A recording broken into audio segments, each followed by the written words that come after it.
మంగళగిరి పాత బస్టాండ్ సెంటర్లో తిరుపతి జిల్లా ఎంవి యూనివర్సిటీ యాజమాన్యం విద్యార్థుల కిడ్నాప్, విద్యార్థులపై దాడి ఘటనకు నిరసనగా ఎస్ఎఫ్ఐ డివైఎఫ్ఐ ఆధ్వర్యాన నిరసన కార్యక్రమం జరిగింది. ఈ కార్యక్రమంలో నాయకులు ఎం బాలాజీ, గణేష్ తదితరులు పాల్గొన్నారు.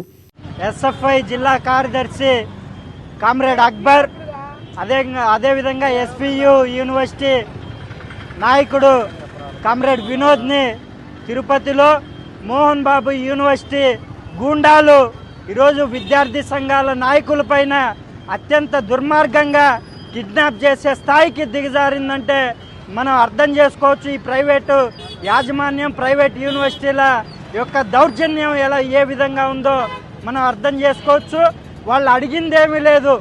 ఏదైతే మోహన్ బాబు యూనివర్సిటీ విద్యార్థులపైన మోపుతున్నటువంటి అధిక ఫీజుల్ని తగ్గించమని గతం నుండి అనేక మార్లు ఉన్నత విద్యా కమిషన్ కూడా వాళ్ళ మీద 15 కోట్ల రూపాయలు వాళ్ళ మీద ఫైన్ వేసినా సరే, ఆ యూనివర్సిటీ పైన అయినా సరే 25 కోట్ల రూపాయలు విద్యార్థుల దగ్గర నుండి అధిక ఫీజుల పేరుతో వసూళ్లు చేసింది.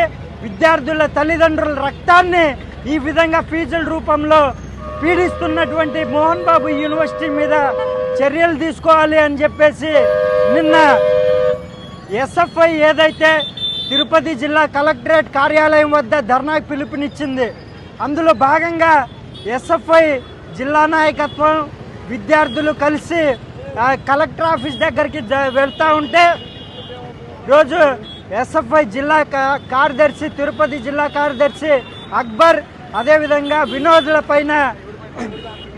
వినోద్లను యూనివర్సిటీ రౌడీ మూకలు ఏదైతే వాళ్ళ బౌన్సర్లు ఉన్నారో మంచు విష్ణు, అదేవిధంగా మోహన్ బాబుల బౌన్సర్లు రంగంలో దిగి 2 కార్లలో వెంబడించి ఈరోజు అక్బర్ని, వినోద్ని కిడ్నాప్ చేసినటువంటి పరిస్థితి మన రాష్ట్రంలో తిరుపతి జిల్లాలో చోటు చేసుకున్నది. వాళ్ళ ఫామ్ హౌస్లో పెట్టి అత్యంత దారుణంగా వాళ్ళ మీద దాడి చేసి కొట్టినటువంటి పరిస్థితి ఈరోజు అంతా మనం మీడియా ప్రముఖంగా ప్రచురించింది మనకి తెలుస్తూ ఉంది.